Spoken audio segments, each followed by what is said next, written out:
video, let's talk about mga bagay na ginagawa ng isang lalaki kapag tunay niyang minamahal ang isang babae. Number 1, nakikinig yan sa'yo kapag mahal ka talaga ng isang lalaki.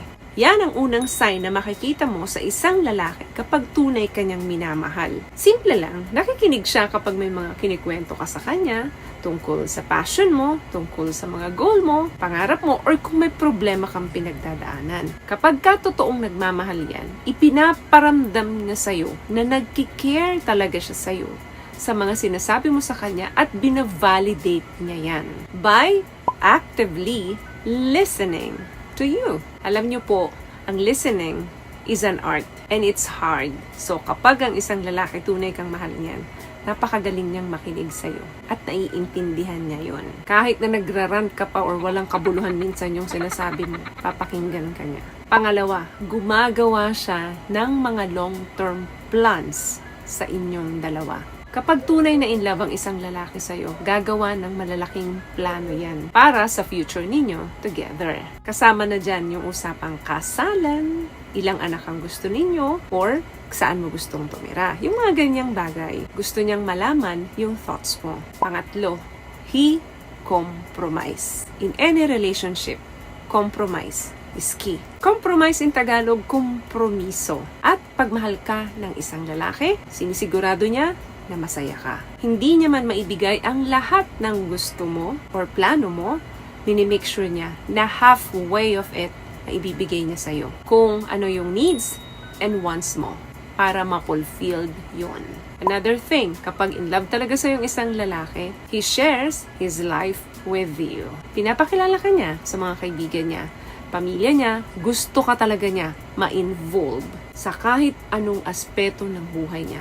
Mapatrabaho niya man yan.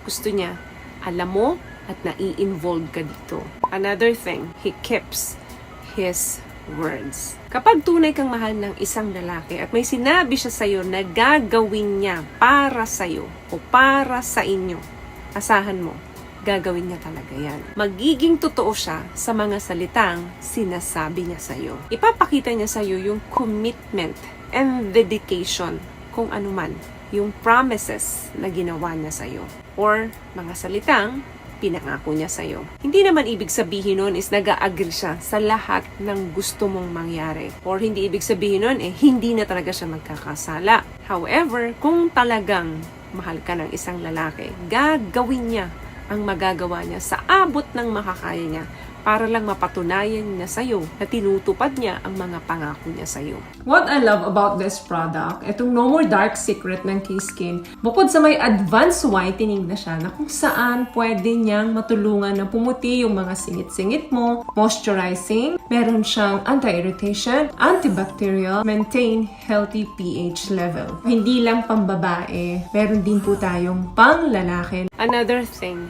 he prioritizes you.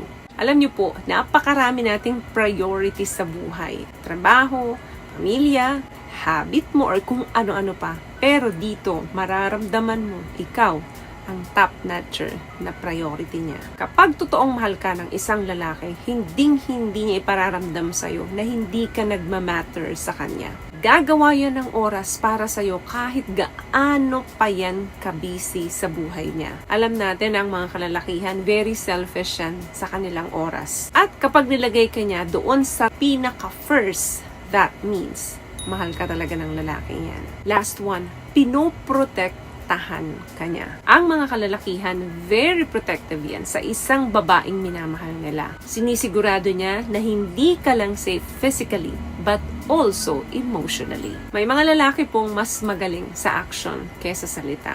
May mga lalaki rin namang magaling magsalita, pero kulang sa actions or walang actions. Pero kapag tunay kang mahal ng lalaki, madaling pagsabayin niya yan.